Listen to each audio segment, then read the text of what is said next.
Hey, I want to welcome you to another episode of my podcast. I'm exercise physiologist Joe Cannon. Today I have an interview with Jessica Lewis. Jessica is a personal trainer, and I've known her for many years, but I wanted to bring her on because she's doing something that, quite frankly, I think more people need to be aware of, and that is Jessica teaches Tai Chi to veterans. This is actually a free service that veterans can sign up for through the Veterans Administration. It's completely free, and it is something that I don't think a lot of people are aware of. And so in this episode, we're going to talk about the Healthy Vet Initiative and how you can get Tai Chi for free, whether maybe be in person, depending on when you hear this, or through Zoom. And again, I think it's going to be a great thing for veterans. We'll also talk about the health benefits of Tai Chi. There have been some studies on Tai Chi, and we'll talk about that in the beginning of the episode.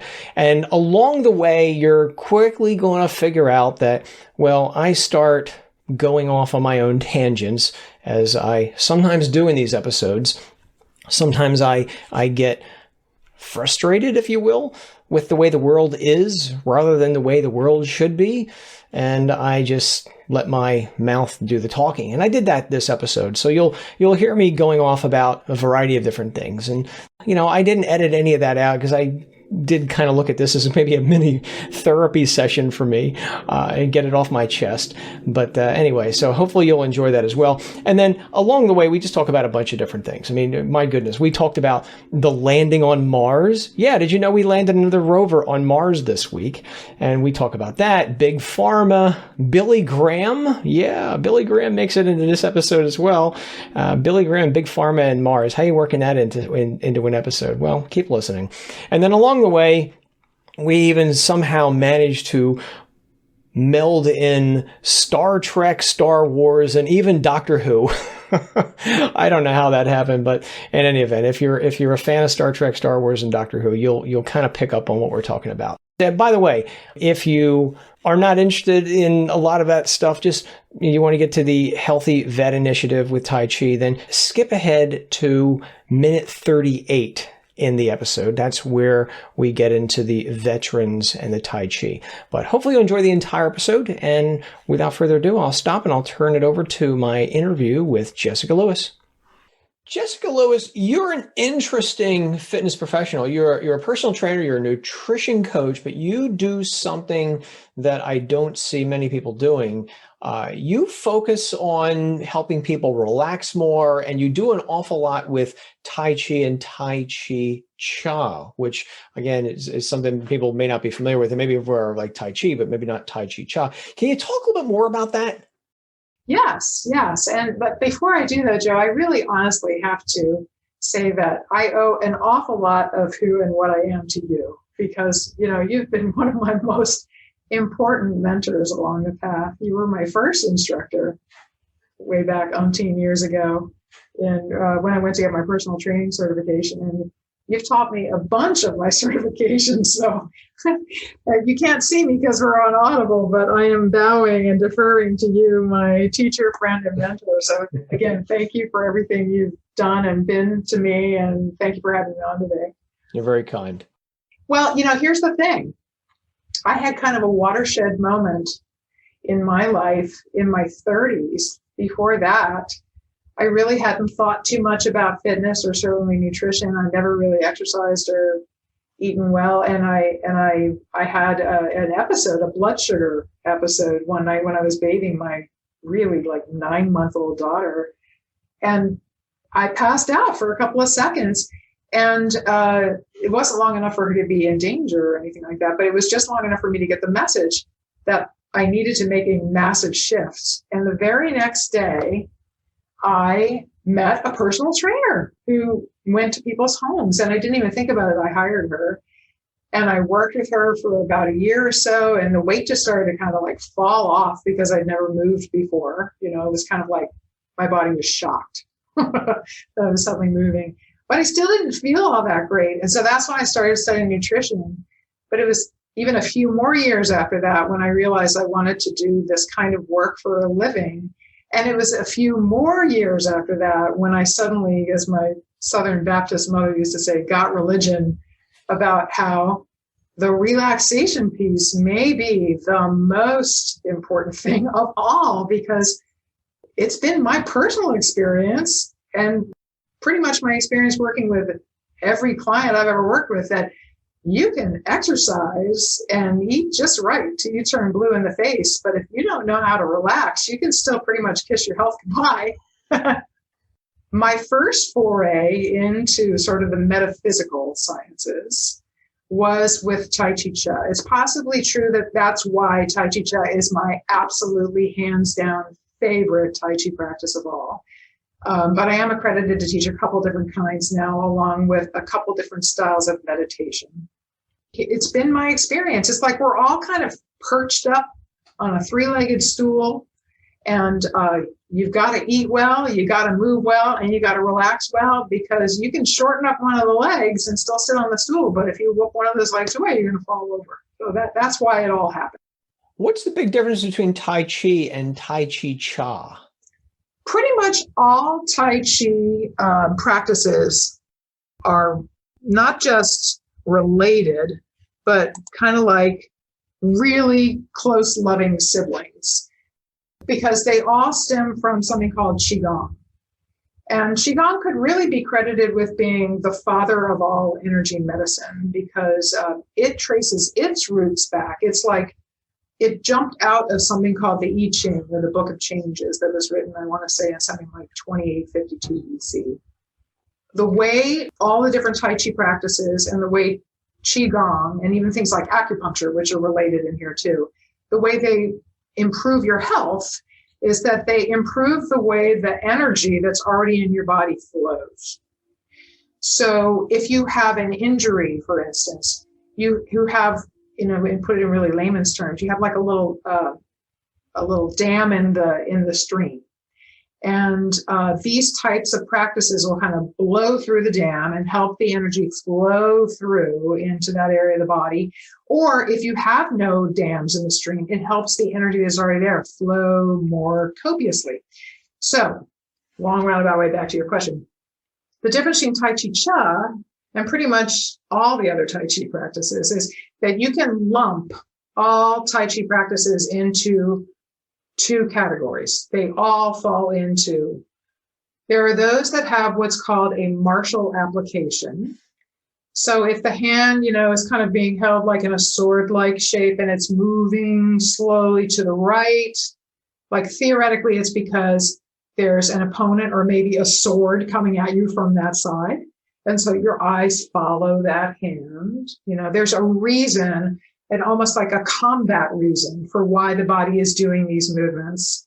It's very slow and meditative and looks a lot like Tai Chi Cha, but there is a martial application, a reason why you're doing all these movements. And then there are the Tai Chi practices that fall into the strictly moving meditation category. And here's the funny thing, Tai Chi Cha is the only one that is nothing but that. There's no martial application to any of the movements. And it, again, from my own experience, but also the experience of all the people I know that practice it, I've never really met anybody who can't do it, because most people consider it easier and a lot more fun. I was watching something on TV recently where coming up on, it was 1972, Nixon goes to China, and there are reports coming out of, hundreds, if not thousands of people all doing Tai Chi in unison to big loudspeakers. And they were saying that was one of the big, things that people noticed when Nixon did go to China. And my guess is, based on what you were saying, is they were all probably doing Tai Chi, at least from the videos that I've seen of that.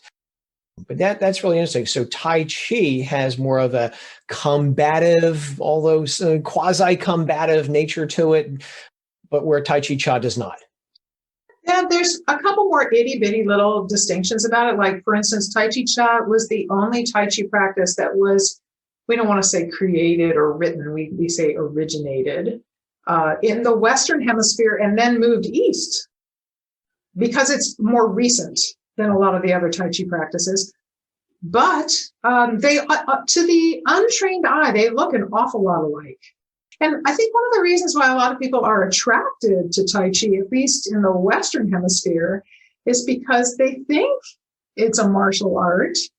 And it sort of makes them feel like some sort of warrior, And in some ways, it does make you sort of a warrior because it sort of improves the way you move. Of course, it improves the way you move, but it also kind of changes the way you start to look at things. So you kind of have sort of a different way about you. Maybe it's true when you practice those other Tai Chi practices, if somebody accosts you on the street, you might suddenly do something that, gets you out of it. But I like to think that if you practice Tai Chi Cha, maybe you'll just have such an aura of peace that nobody would even come up to you.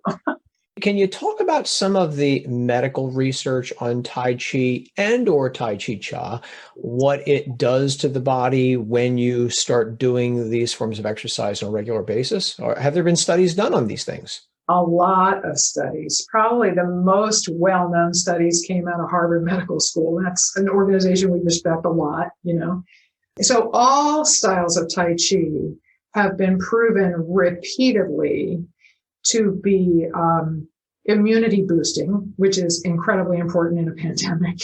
Instantly analgesic. So what that means is if you have pain of any kind, generally speaking, it will reduce that pain.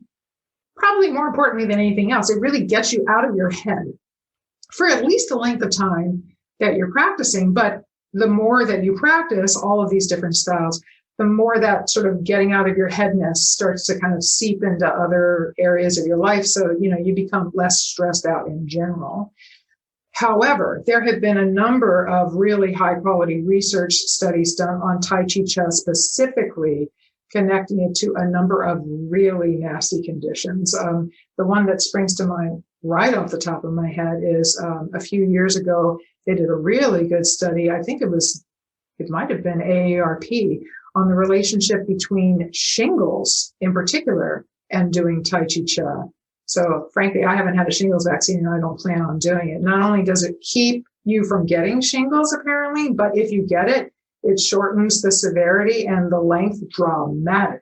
So that's a big deal. But really, truthfully, any nasty condition you can come up with, there are now studies that will show that Tai Chi will help. Interesting. So you mentioned the immune system, which everybody's always talking about these days because of, the pandemic. Well, it makes sense. Any kind of movement would most likely benefit the immune system. But most research is on runners and cyclists and stuff like that. But you're saying even gentler forms of exercise can improve the immune system, which in turn theoretically should reduce someone's risk of infection, correct? Yes.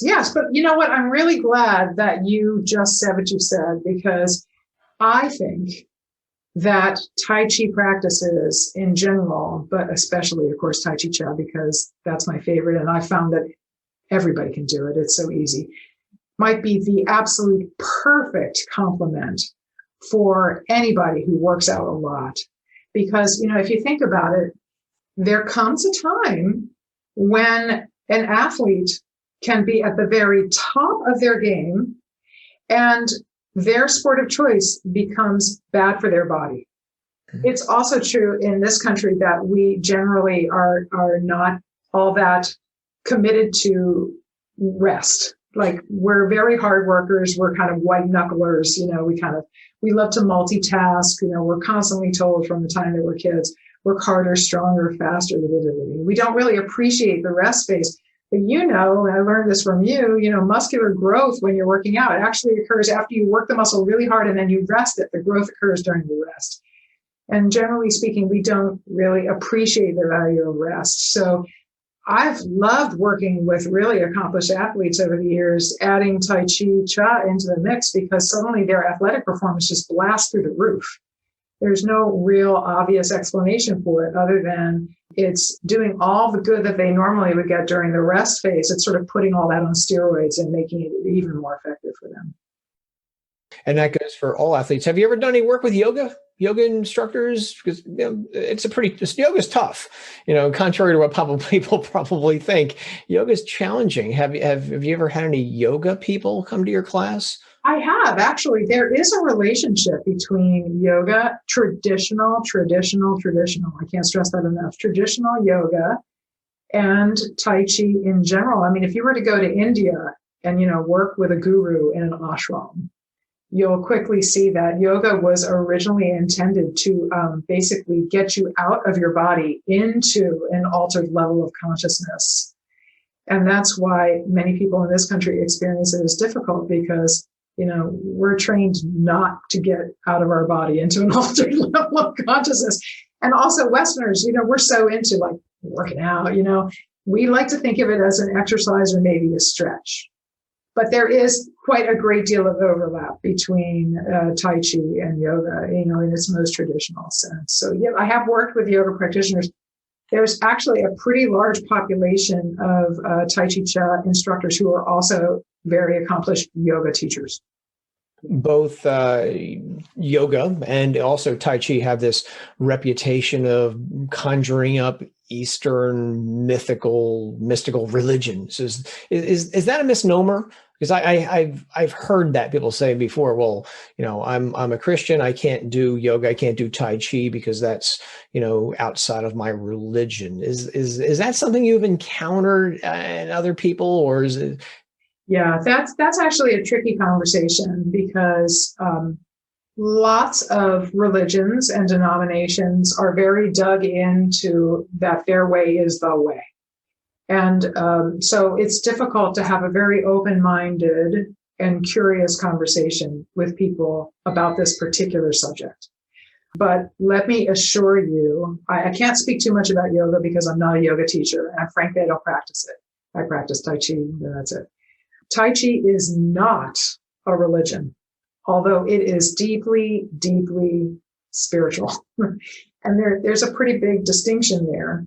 Tai Chi does attract a huge audience of all different spiritual and ethnic backgrounds. And this is my personal opinion. I think one of the most dramatic examples of Tai Chi's completely sort of non-denominational yet universally spiritual aspect is that longtime practitioners often experience a heightened ability to empathize with others, or to feel more compassionate towards themselves first, which is really crucial, and especially others, and to be less judgmental. And frankly, those are human attributes that pretty much all ancient cultures and religions consider a sign of an enlightened state, or if you want to get back to Christianity, that's what makes a saint, somebody that's like a superhuman in those categories, So there is no religion involved in Tai Chi, although I have had that conversation on numerous occasions. It is a deeply, deeply spiritual practice, though, and it can put, I think, any faith base that you already happen to have, it can actually kind of explode it. Like, it's like putting it on steroids. It's interesting about the being better at empathy and compassion. Definitely something we can all use, at least here in America. We're kind of a hyper polarized nation these days, whether you're on the left, you're on the right, and, all kinds of crazy stuff, as going on in the world right now, at least in America. So I think anything that can get us to empathize and be more compassionate and commiserate more with people, I think that would be a better thing. Yeah. In terms of the religion thing, I brought up because I've heard that before, and I've had just the opposite experience. Again, not necessarily with Tai Chi, but with yoga. I remember several years ago, I would take a weekly yoga class with two friends of mine, and it was in the neighborhood. And I remember that the yoga instructor always referred to us as the Trinity. And that got my attention real fast, because that's a biblical reference. And for people who would think that, there's some kind of an Eastern slant to yoga or even Tai Chi, she was a Christian practicing yoga. And without doubt, every week, here comes the Trinity. And I always got a kick out of that. It was a very endearing name that she gave us, and I really appreciated that. So it's just something I wanted to bring up. I've heard it, and I wanted to get, have your, weigh in on that a minute. So yeah, I didn't think there was any kind of a religion to Tai Chi. And, my past experience with yoga tells me, it varies from person to person like anything else. But my experience is, not necessarily religion based at all. It was just basically, movement based. And that was a good thing. Yeah. I'm glad you brought up the thing about polarization, especially in this country, especially now. I mean, this is this country's watershed moment, or at least one of a very few watershed moments since this country was founded, I think, right now. And another reason why I love Tai Chi in general is because many people think of the Tao, or you could call it the yin yang. It's actually pronounced yan. Most people think it's yang. It's yan. As sort of the symbol of Tai Chi. But if you look at that symbol, I think it's a metaphor for something, a way of being that's entirely different than most people are in this country. Like, just look at it for a minute. It's like the big white blob on top of the big black blob, and they kind of overlap, But there's a little dot of white in the black, and there's a little dot of black in the white, right? And if you look at it even more closely, it's almost like there's a little spinning vortex in each one of the big blobby parts. And what this reminds me of is anybody can take a really good idea so far that it becomes a not good idea. It becomes its opposite. But in reality, the Tao is the whole thing, So I like to think of this, again, as a metaphor of there's room for multiple opinions all the time. And if we can approach any situation with curiosity and compassion for what the other person might be going through, lack of judgment, I think all will be well. So, I mean, maybe we all need to practice Tai Chi and we'll all be healthier and happier. Wouldn't that be awesome? It would be. It would be nice if we could all get along better. It's funny. Again, we're digressing obviously from this, but I found myself last night channel surfing, and I find myself watching a rerun of the old Dick Cavett TV show, which for people who are under the age of 40, they're like, who the heck was he? He was this cerebral guy who had a very interesting little talk show that went on for many years. And he would bring on celebrities and pseudo celebrities. And instead of plugging their latest movie, they would talk about real stuff. Last night, I watched an interview with Billy Graham. Such an interesting interview. Billy Graham talking about basically the same stuff that we're going through right now, honestly. And this was 1971, I believe, or 1972. Wow. It was just, it kind of gave me shivers just listening to Billy Graham talking about what was going on 50 some odd years ago. And it really hasn't changed so much today. And, I watch these things and I sometimes say, how are we going to get by all this? We're Americans, we're human beings. We need to see each other as that. We're not defined by skin color and by political affiliation. We need to get past that. And so, I get philosophical when I think about this sometimes because I want our country to survive. And I think the only way we do that is we see ourselves as human beings first, Americans second, and leave off this whole, how we're different. We are more alike than ever before. And, I got to think that if aliens were ever to land on, again, the White House lawn, that quintessential moment, they'd probably look at us like you're crazy. Look at all you got in common. You had 2 arms, 2 legs, same number of chromosomes.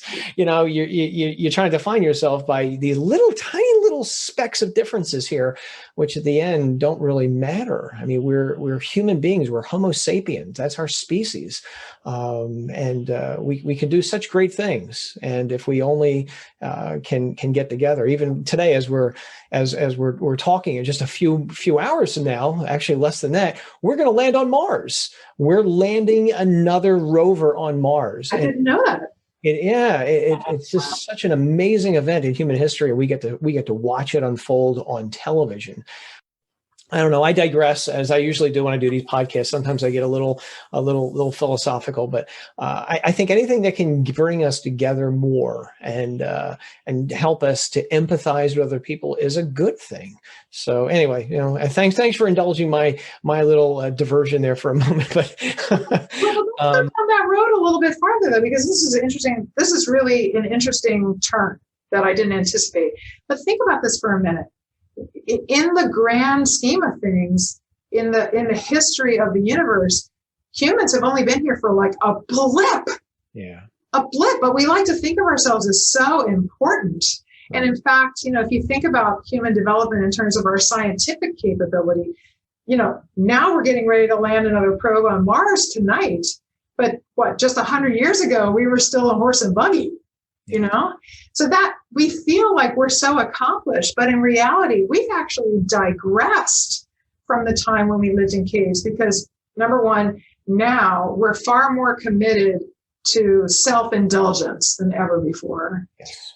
to distraction than ever before. There's addiction is running rampant because it's a great way to medicate your negative feeling. We're dedicated to not feeling bad feelings, right? And we can destroy the planet like that with so quickly without giving a damn. Yeah. Back when we lived in caves, we were far more of what we call non-dual. All are one. There's no difference between me or you. Right. But now we're very dualistic. We're very polarized. You're either with us or you're against us. That's the way we think now. So I agree with you. Anything that we can do to remind people of the fact that we are one, this separateness thing is a myth, would be a very good thing for humanity. I hope we can figure that out, but you're right. The more technologically advanced we get, the more distracted we are. In some ways, I don't think we're as smart as Americans who had lived, say, even 50 years ago. We're distracted, too many things pulling for our attention. I think we need to center ourselves more and look at the big picture. Again, we're on this tiny little speck of a planet. We can do a lot of great things, and we have accomplished great things. I mean, gee whiz, in America, we've only been around less than 300 years of America, and look at what we've accomplished, in just, 250, 60 some odd years. We have grown from this, ragtag bunch of people to we're landed on the moon. We're landed on Mars. I mean, literally the people who will land on the planet Mars are alive right now. That's just amazing to me that we're living in a time when that we're around the very same people who one day soon will land on the planet Mars. We can do such great things, and yet we can't get out of our own way sometimes. But yeah, I continually trip our own selves up. That's what we do. I do, and I appreciate indulging my divergence. Sometimes I do that. I think about these things sometimes, and maybe I don't know, have these lofty ideas about my podcast. I want to try to make a difference in the lives of other people with this, which is one of the reasons I wanted to bring you on, because you're doing some really, really neat stuff, which we're going to talk about. But coming back to the Tai Chi, which again is what everybody is tuning in to listen to, not necessarily my pontifications on things. We both want to change the way people define words like health and wellness. That's one reason why we're friends, not just a student and a teacher. Yeah. We both want to make a really positive impact on the public health system. Right. So that's why we're talking about this stuff. It's important. For people who do Tai Chi, are there any kind of limitations to Tai Chi? For instance, can you do it from a wheelchair? I mean, when I think of somebody doing Tai Chi, I have these ideas of somebody standing, moving very slowly. Well, what about a wheelchair? Can you do Tai Chi if you cannot stand? Absolutely. Yeah. I was looking at the numbers before we got on today, and I think the youngest student I've ever worked with was 8. And I think currently the oldest student I've ever worked with is 94.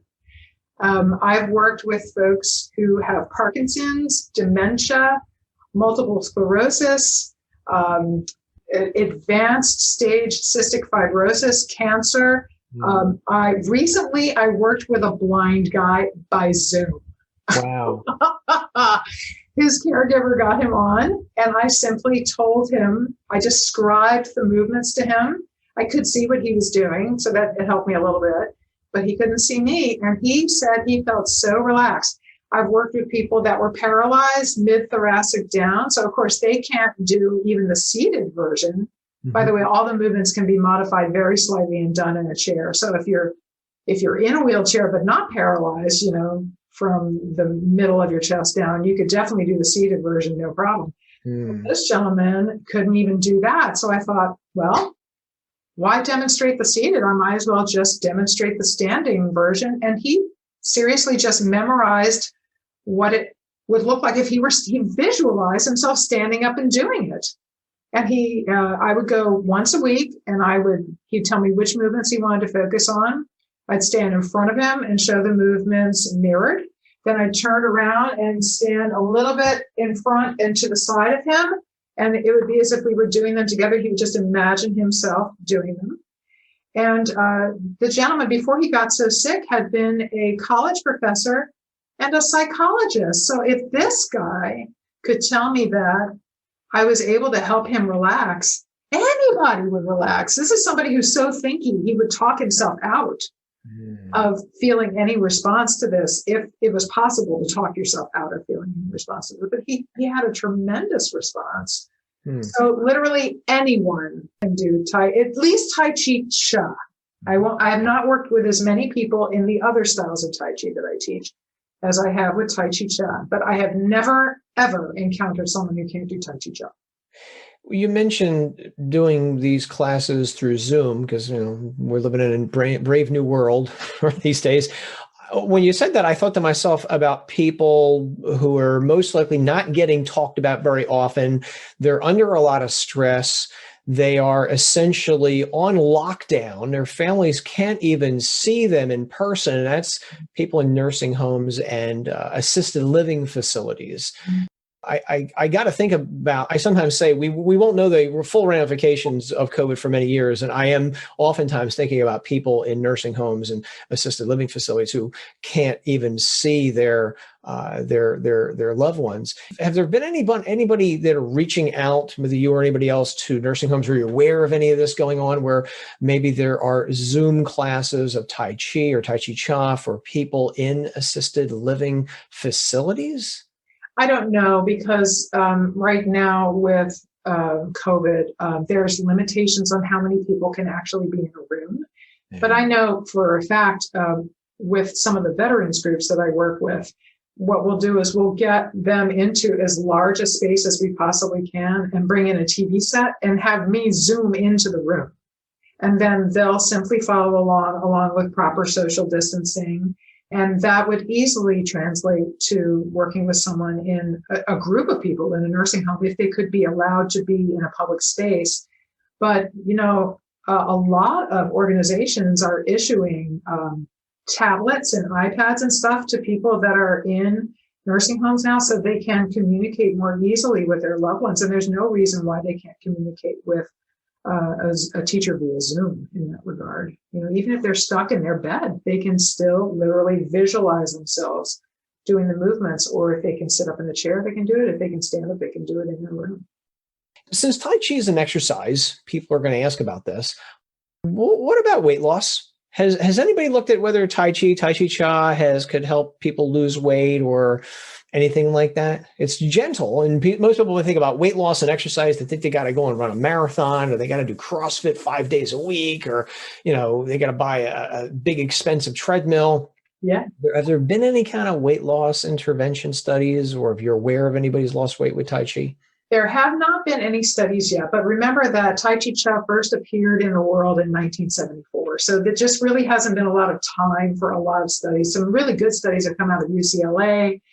AARP is a number of good studies. I want to say that a sort of a complementary integrative health arm of NIH has done a number of studies on Tai Chi Cha specifically, but there has not yet been a weight loss study on it. But I do know for a fact, I know several teachers and many students that swear that they did indeed lose weight by doing nothing different in their life other than adding in Tai Chi Cha.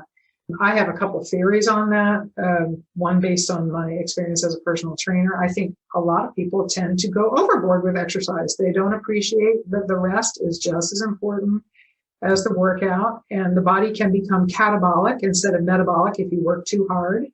People often don't realize that if they don't eat enough, the body will hang on to every single calorie you give it and you won't release weight. So again, the relaxation aspect of Tai Chi Cha can be very beneficial in the whole weight loss journey. Tai Chi in general, and certainly Tai Chi Cha as well, also does qualify as low level, very low impact exercise. So it does actually massage the inner organs a little bit when you're doing it. But, I'm about to say something that's going to sound pretty woo-woo. So here we go. You ready? I'm ready. This is just my theory. I've already been saying woo-woo stuff today, so go right ahead. So in traditional Chinese medicine, we're talking about acupuncture and Qigong and lots of different kinds of traditional Asian medicine. We talk about the importance of mixing the fire in the body, which is represented by the heart, or the yan, if you're looking at the Tao, the image of the great Tai Chi. with the water in the body, which is represented by the kidneys, or the yin. And even in Western medicine, we might actually consider those the two most important organs in the body. I mean, we've known for years that the leading cause of death is heart disease.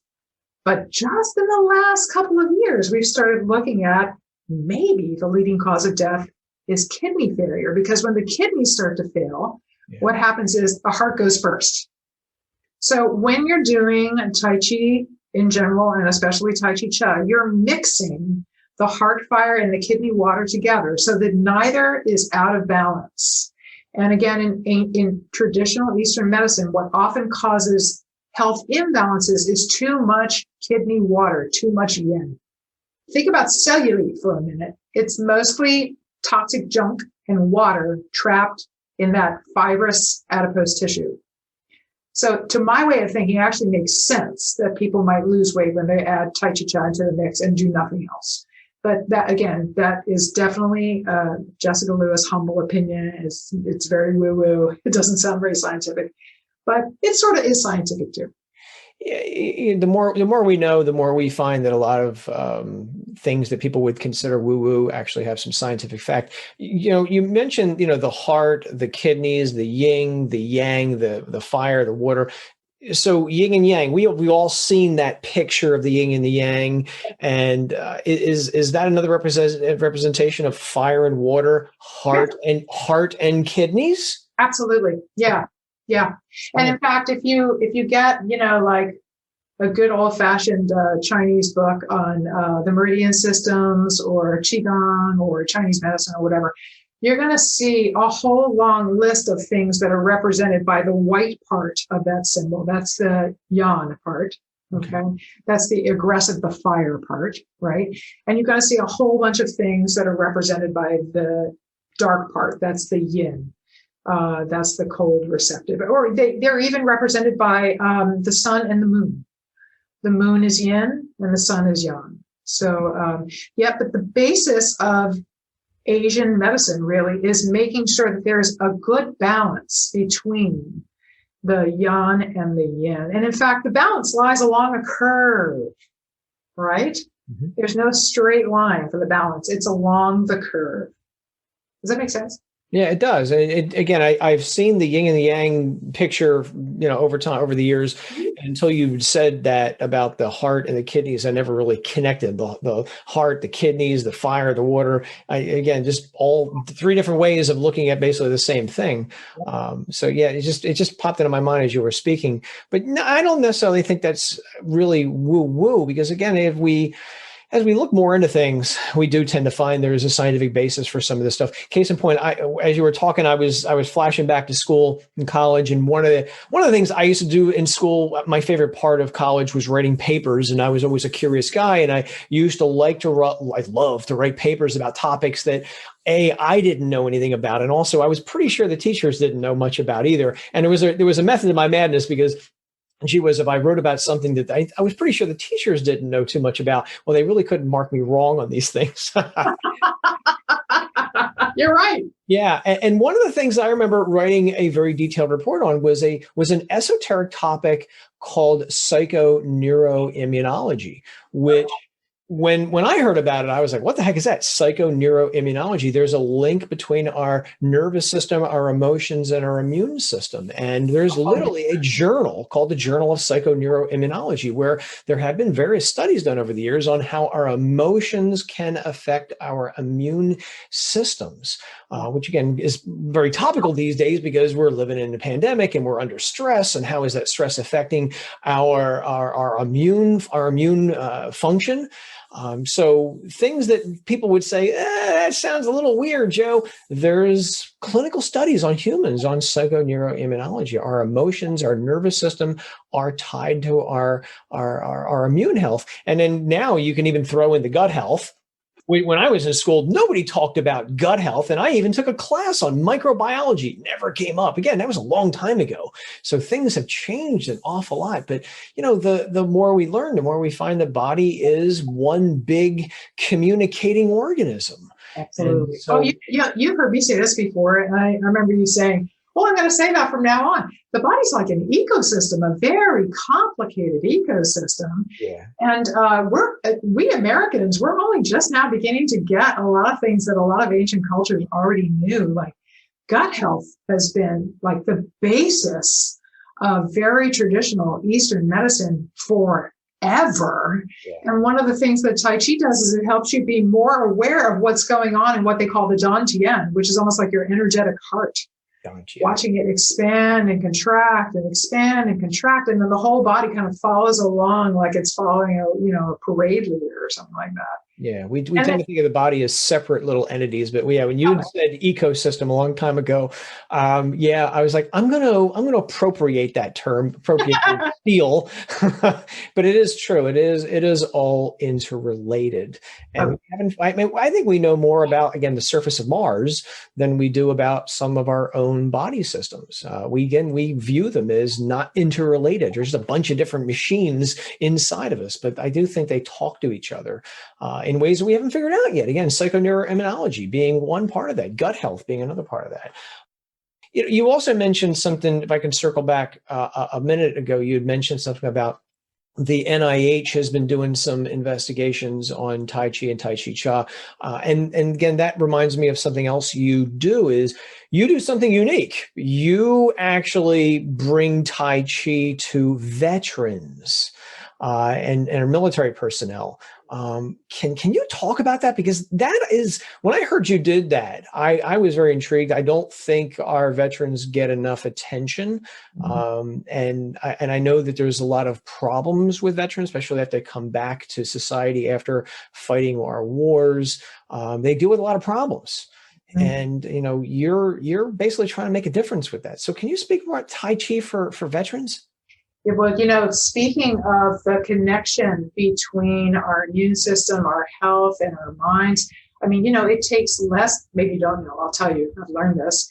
It takes just 3 months, sometimes less, for someone to be living in a combat zone to get their neural pathways completely rewired, to change the way their brain functions utterly. And the way the brain is at the top of the central nervous system. So if you change the way the brain functions, it's going to change every aspect of human health. But bringing it back to the whole veterans thing, this is, I think, the most exciting moment in my career. Because I want to say about 18 months ago, I was recruited to teach for at that time, a relatively new federal program that was put together by the VA Community Care Network. Now, that's sort of like an arm of the Department of Veterans Affairs that was designed to get important services that used to only be available inside hospitals out into every little tendril of the community, especially to veterans that are living in remote locations. And part of, and this program that was coming together is called Tai Chi for Veterans. It's not a very creative name, but it's a great way to describe what's going on. Now, here's the thing. I'm currently Delaware's only authorized instructor, but if there's maybe one or two awesome things about COVID, one of them is some of the laws of space and time have been erased. So I have a lot of students coming to my classes from very, very, very far away. And that is really cool. So now, and the reason why I'm trying to land the plane, I talk too much. The reason why all this is so important is because long before COVID, the veteran suicide rate was like 22 a day, and it has gotten worse because of all the isolation that really whacked people that are already dealing with stress. But, way back in 2012, Harvard Medical School placed Tai Chi right at the very top of a list of evidence-based drug-free treatment options for suicidal ideation and PTSD primarily, but also a really long list of nasty conditions that veterans are particularly prone towards. So it was a really big deal when the VA Community Care Network decided to put together this program. I'm absolutely honored and thrilled to be part of this program. So you mentioned you're the only one in Delaware who does this sort of thing. What about in other states? Are there other people who do what you do elsewhere? Yep. Our goal is to ultimately have about 3,000 instructors I want to say currently we have about 1,000, but we're hoping to meet the needs of 900,000 veterans in this country. It's being rolled out in phases. Okay. It just so happened that when I was recruited about 18 months ago, Delaware was getting ready to go live like within the month. So I've been teaching longer than most everybody else, but it's slowly but surely making its way all the way to the West Coast in regions. So all of the East, I think we are now live all the way through the Midwest and moving into areas of Texas. I'm not sure, I might be misquoting, but okay. We're live for a large chunk of the U.S. And I have students from all over the place. Yeah, I was going to say, are you in all 50 states? But even if you're not in all 50 states yet, if they're coming in through Zoom, doesn't matter, right? They doesn't matter. Hawaii. Yeah. In fact, like for instance, parts of Region 4 are not live yet, but I have one gentleman who found me. He lives in Washington State, and he loves class. He's there like twice a week, 3 times a week. When somebody signs up for one of your classes, how do they go about doing this? Do they have to go through the VA? Do they have to need a prescription? That's actually a really good question, because there's the Department of Veterans Affairs. That's sort of like the umbrella. Mm-hmm. And then underneath that, there's a couple different departments. One of them is the VA Community Care Network. And then there's other departments that basically are in charge of all the VA medical centers and the outpatient clinics and the vet centers and stuff like that. So the way someone gets basically a prescription for my class, because I do get paid by the VA Community Care Network and the veteran gets it for free. That's how it works. The way they get the prescription for their class is they go to their doctor, and they can either do that over the phone now because of telehealth, or they can Zoom with their doctor because of telehealth, or they can get on something called myhealthyvet.com, which is a software program available to someone that's already in the VA system somewhere. And they request community Tai Chi. That's what they request. Because a lot of hospitals offer it already in the house, but those types of teachers are nowhere near as thoroughly vetted and credentialed, and they don't have to go through all of this hours and hours and hours of continuing ed. It's just, I don't want to cast aspersions, but it's just not apples to apples. It's not the same thing that you're going to get in an in-house class. It's mostly run by people that already work for the VA, and they're doing it voluntarily. It's just a whole different thing. So the veteran goes and gets their consult, and then they give me the paperwork, and then I submit that to basically the VA's insurance company, Optum, and Optum pays me. About how long does it take for somebody who say, hey, I want to take Tai Chi for vets, sign me up? About how long does it take for all that to happen where they can get in a class? Well, I teach them immediately. The minute they come to me, I don't care if they have their paperwork. I'm like, you're in. I'm so glad to meet you. Thank you so much for coming. If their doctor knows where to look in the computer, it can go fast, fast, fast. Okay. Or if their doctor doesn't know where to look, they can even get turned down. I've had a couple of students that have asked repeatedly, and finally at the end, they got it. And sometimes they never got it, and then I have to go knocking on doors, or they have to go to their patient advocate. It can take, I think, at the most 6 weeks, even when things go well. But I've seen it go in just a couple of weeks from the moment the veteran asks for their consult, is what it's called. It's really like a script, till I get the paperwork and I start getting paid. Is there and you may not know the answer to this, but is there a medical code that, because everything in medical medicine these days is a code, is there a code that they should be looking for, the physician or physician's assistant, et cetera, if they're trying to write a prescription referral for something, or do they need to look for a medical code for this? That's a really good question. Yeah. So we are because of COVID, actually, we got folded into the whole telehealth system, and community Tai Chi, I'm saying that with bunny ears, is now part of the CPRS, which I believe stands for Computerized Patient Record System. It's like, the big computer system that has all the information about the patients. And a savvy doctor can locate us under what's known as a SEOC, a standard episode of care, called Community Tai Chi. They might have to look under acupuncture because it's related. Sometimes they'll have to look under complementary or integrative health or pain management. But we're in the computer. It's called Community Tai Chi. It should be available to any veteran who's already within the VA system. And sometimes somebody will come to me and they'll say, I'm so healthy, I've never really even gone for my benefits. And I'm like, it's your right. Yeah. Part of our thank you for laying your life on the line. Yeah. So, I can help them actually get up and running in the system, and then they can just request it through myhealthyvet.com. Yeah. A lot of veterans are, again, very honorable people. I literally was talking to one last week who said the same thing. I've never taken advantage of my benefits. And he was a Vietnam War veteran. He said he's never done it. And I'm like, he's like 75. Yes, right? He is. Yeah. In all these years, he's never had the opportunity to get all this free stuff. Yeah, he's never done it. I think a lot of veterans, they get in the military because they want to serve others, and they don't want to take advantage of the system, even though they're entitled to a lot of stuff. Is there an app that people can download onto their phone for, Tai Chi, healthy Tai Chi, or something from the VA where they can get the ball started, or do they have to go on the website? I know that the Department of Veterans Affairs has a YouTube channel.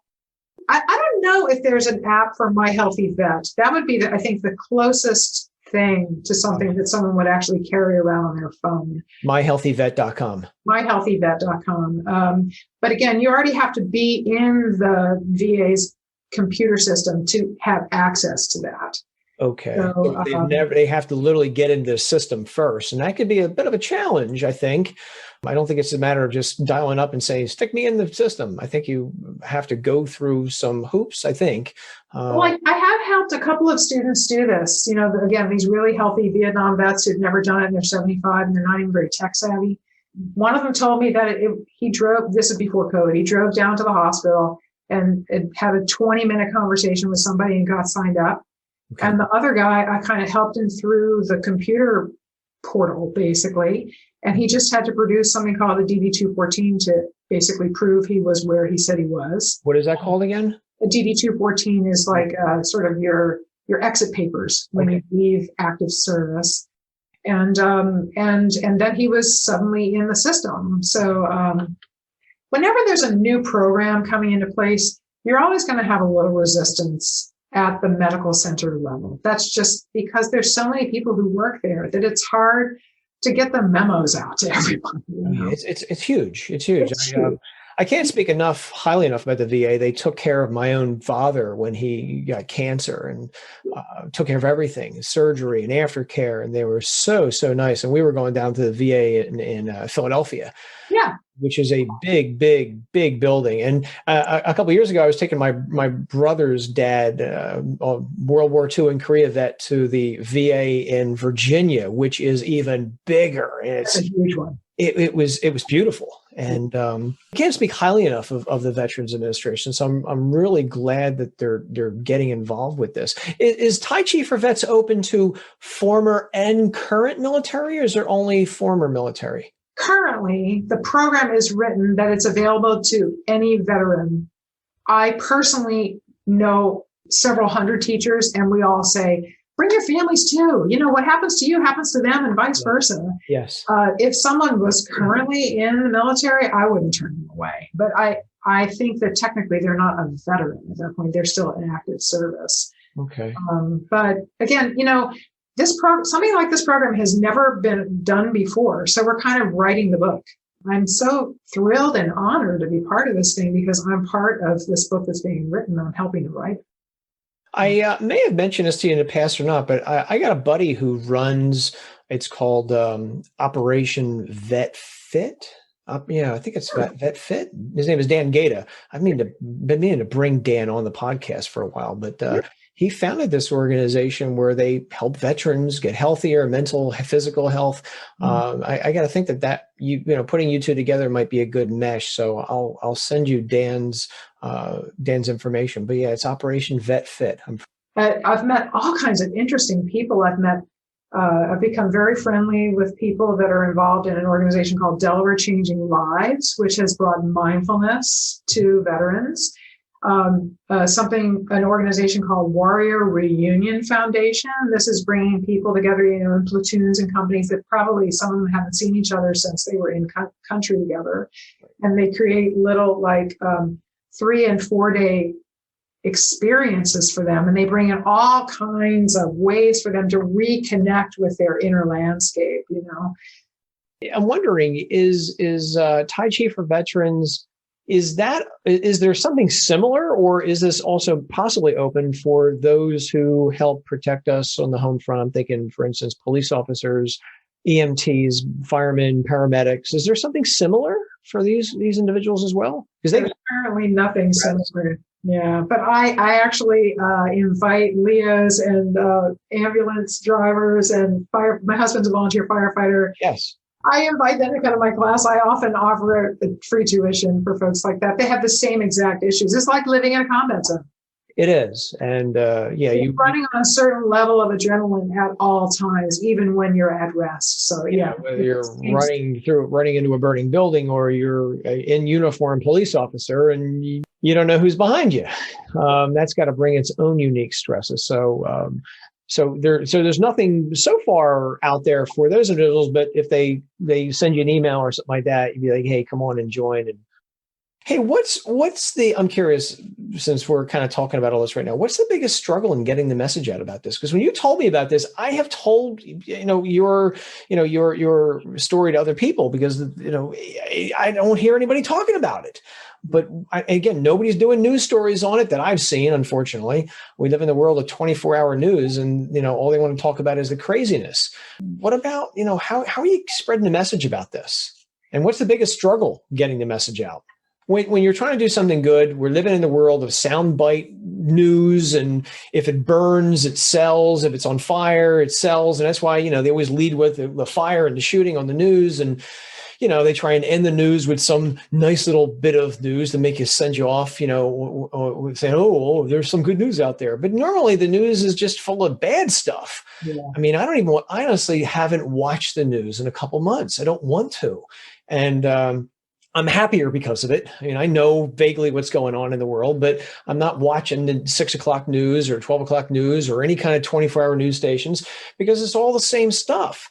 And I would like to see more good news on the news. And I just wonder how are you getting the word out about this? And I would imagine one of the big struggles would be, getting in contact with reporters and stuff like that, so they come out and film you. I would imagine. Would that be something that would be good? Yeah, it's funny.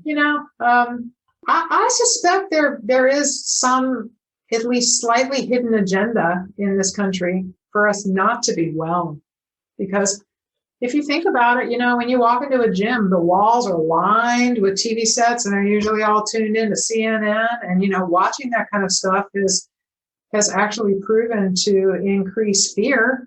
Yeah. And exercise, it increases neuroplasticity. So you're basically sending people a not even hidden message. Come on in here, get your brain all open-minded, and now let's scare you. You got that going on. I turn the TVs off. I listen to podcasts when I'm on the elliptical. Yeah, so I tend to listen to podcasts or music. Personally, people think I'm funny, but I like solo piano music. Even when I'm on the computer editing the podcast and all that stuff, I'm listening to. There's some stations on Pandora that I like, and if anybody emails me, I'll tell you the stations I listen to. But I like solo. There are some solo pianists that I personally like a lot, and I've actually bought their songs. and you mentioned, not to be conspiracy, but I remember many, many years ago watching it was a comedy routine with Chris Rock. Mm-hmm. And he nailed it. This must have been 15, 20 years ago. The money is in the medicine. Money's not in the cure. Oh, no. And I've said this many times in the podcast, and I've said it many times elsewhere. If I win the Powerball lottery, then you'll know when I do, because that's when the TV commercials are going on the air. That's when the billboards are going to go up on I-95 of how to stay healthy and stuff like that. Where are the billboards for eat a salad? Where are the TV commercials? I've said it before on the podcast before. I'll say it again. In 1976, for an entire year, there was the Bicentennial Minute, where 1 minute every night for 365 days, they talked about what happened on this date in 1776. Why don't we have the Nutrition Minute in prime time television? I agree. Is that happening? We have these crazy commercials, which really don't matter. They think like they're making a difference, but they're really not. It's people, like you with boots on the ground, to extend the analogy, that are really making a difference. But why is there nothing in primetime television to make a difference in the lives of other people? That is the failure of, and I'll say it, and I say it because I can't think of a better reference, the quote unquote mainstream media. That's their failure. Mm-hmm. And it's all about clicks, and it's all about likes, and it's all about retweets and all that stupid stuff. It doesn't matter. Why is it nobody's trying to make a difference in the lives of people? And again, getting back to Chris Rock, and again, I know I'm going off another tangent. It's only US and New Zealand that allow drug companies to market on television. No other country in the world allows drug companies to directly market to you and me on television. It's only New Zealand and us. And that infuriates me. Why is nobody going on primetime television saying, ask your doctor if Tai Chi is right for you. Ask your doctor if eating a salad is right for you. It doesn't happen. And it burns me up that I don't see this. Ask your doctor if taking a walk is right for you. Of course it would be. But you don't see this because the money is in the medicine. The money is not in the cure. And that is the failure of the healthcare system. And again, the mainstream media as well. We need to put more emphasis on preventing disease, not necessarily, as I sometimes call it, whack-a-mole medicine, where something pops up, take a pill for this. Something else popped up, take a pill for this. And I've met people who are literally taking 7 and 8 pills a day. And then you get into the product, the phenomenon of what's called polypharmacy, where all these extra drugs are interacting with each other. And who knows what can happen when drug A, B, C, D, E, and F are interacting with each other. It could cause a totally different phenomenon. Oh, but wait, they have a pill for that now too. Then you're taking another pill. And I know I'm diverging. You've tapped into some pent up frustration in me, and I appreciate that, because this is my outlet. I tapped the keg for you there. Now it's pouring out. It is. And I try to be very calm. And I sometimes joke that I'm a Vulcan, or I'm part Vulcan. And I try to see both sides of the equation. I try to see other people's points of view. But when I see good people like you doing something that is really making a difference, and I'm not hearing about that on the news, and I'm not seeing commercials about it, and all I'm hearing about are the fires and the killings and the road rages and all that stuff, the goofy stuff that in the real world doesn't really matter for the most part. And I'm not hearing any of the good things, and I'm not hearing also about how to make a difference and help people stay healthier. Again, I'm going to beat a dead horse. I've done it before, but we have this push in America of universal healthcare. It's not going to happen. Universal healthcare will not happen. And here's why: we're an unhealthy population. We take more medications than anybody else on planet Earth. And money is in the medicine. Our economy would collapse if we suddenly got healthy. And again, I'd love to have universal healthcare. And I've had this conversation with friends of mine who are hardcore Bernie Sanders supporters, and they want it. I'd be all for it. Believe me, I don't like paying health insurance. It would be great, but it's not going to happen because we're unhealthy. You got people who get winded walking up one flight of stairs, and you just look at people who go to fast food restaurants. You can see the drive-through goes all the way around the building. But nobody's talking about the benefits of eating a salad or taking a walk. Think about this for a minute. In some neighborhoods, many, not even all that far from where any of us live, it's way easier to buy liquor than lettuce. Yes. And a lot of, the food you get at the drive-through I'm not going to mention it because I'm going to get in trouble. Right. It's just flying under the radar disguised as food. It's not actual food. Right. There's a lot more money riding on us not being well than on us being well. Yeah. And you were still allowed to get alcohol during the pandemic because that's necessary. People got to have their medicine. Oh, yeah. Yeah, it frustrates me sometimes, and like I said, if I'm half Vulcan, but I'm also half American, or half human, I should say, and so sometimes my frustrations rise to the top, and I can't stop myself, just as I have done many times in this episode. You So and I are like science fiction geeks, both of us, because you always talk about being a Vulcan, and I always talk about the chi is like the force.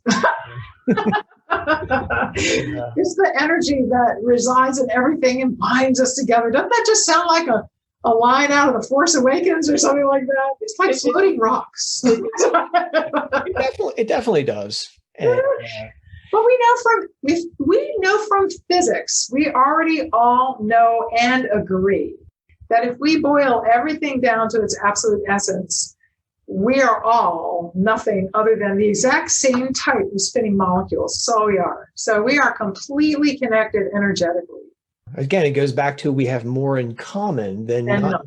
We're all carbon-based life forms, to take a page out of Star Trek for a moment. We're all made of carbon and hydrogen. well, maybe if this Tai Chi for Veterans program succeeds, this will be the beginning of the change, though. Because if you think about it, I looked this up. There's 18.8 million veterans living in the U.S. as of today. And that's a pretty good chunk of population. Perhaps, and it's a largely underserved constituency, too. So even if we just think about the politics of all of this, politicians love to make sure that their constituency is being served, right? So if we can somehow cause this particular program to flow like water, because that's water always finds the way in. If there's a nook or a cranny in your basement, the water is going to find its way in. Right? You just quoted Doctor Who. You did. Water always finds a way. Well, then think about it again. The laws that govern the universe, they are things like softness, fluidity, time, circularity. Things always come around again. You can call them seasons, you can call them orbits, whatever. So if we can find a way to help the veterans program flow like water, and part of the way that's going to happen is just to continue to be soft, kind, forgiving, compassionate, even in the face of resistance at the VAMC level, and perhaps the public health system will change. I hope so. We're in a lot of trouble if it doesn't change. Yeah. We need a true healthcare system, and not a disease care system. And that's, I think, what we have these days. So anything can get us to move more, eat better, lower our stress, I think will go a long way for helping our health. And so, well, remember, now that we're on that subject, though, I think it was about 10 years ago that for the first time in human history, the next generation people coming up were going to live shorter lives than their parents. Yeah. And again, it goes to the fact that you can't sustain that system when the younger people are not living as long as the older people, because they're the people who supposedly pay for, numbers. It's not going to work. Yeah, it's untenable, as I often say. So anyway, we've covered, gee whiz, we've covered everything. We've covered Tai Chi. We've quoted Star Trek, Doctor Who, and Star Wars. You've indulged me on my divergence on everything from Billy Graham to the healthcare system this week. I appreciate your time, Jessica. So, how can people find you? Because we've talked a lot about a lot of stuff, but I really want to bring you on to tell people more about the cool stuff you're doing. So are there some best ways people can find you? Is there a website? Is there a YouTube channel?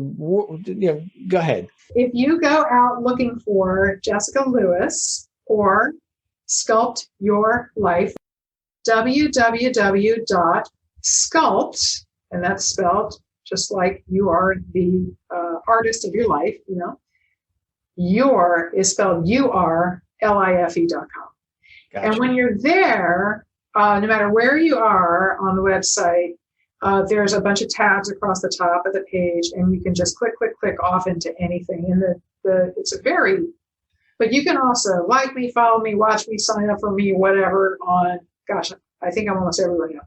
Facebook, Instagram, LinkedIn, Twitter. I have a YouTube channel. I even have a meetup page. So you can find me almost anywhere. I will link to all that stuff in the episode because I know a lot of people are watching us either on a or listen to us on a treadmill, or they're driving. That's where I do an awful lot of my podcast listening as well. So on the episode notes, I'll link to all your social Oh, media that's great. sites. So Oh, and when you're on my website, if you just slide down to the bottom of any page, no matter where you are, you can shoot me an email. You can literally call me from your computer, or you can click off into all of the social media channels. So everything's all hot linked up. perfect. Jessica, I appreciate your time and your indulgences today. It's been an interesting episode, to say the least. I feel like we not only covered a lot of stuff about Tai Chi and Tai Chi for veterans, but so appreciate your time. And I'm going to go out and shovel some more snow because we got about 5 or 6 inches, if not more today. It's still snowing where I am. I don't know about you, but appreciate your time, your patience, and can't wish you enough luck for Tai Chi for veterans. It's a really great service you're doing, and I know you're going to make a difference in the lives of an awful lot of people. Hey, I really hope you enjoyed this episode. I had a lot of fun doing it, I have to admit. It was fun to talk about things that were off topic, and it was also really a pleasure to help spread the word about this great service that Jessica is involved with. So if you are listening while you're in the car or on the elliptical at the gym, no worries if you want to take advantage of this. I'm going to link to Jessica's website and social media pages so you can easily find her. But as she said, she's pretty easy to find. You type in Jessica Lewis Tai Chi, she's going to pop right up. And if you have any questions, you can always just jump over to my website, joe-cannon.com. Go to the podcast section, where there you can find her very easily with all her contact information. As always, if you need to get a hold of me, as I said just a second ago, there's one of my websites, but the other one is supplementclarity.com. Either one of them, go to the contact page. You'll find me real fast. So I hope you enjoyed this episode, and I also hope you enjoy my quote of the week. And this one comes from Richard Feynman. He was a very famous physicist, and he's known for saying quite a few things, but this quote really sticks with me. And here goes like this. I would rather have questions that can't be answered than answers that can't be questioned.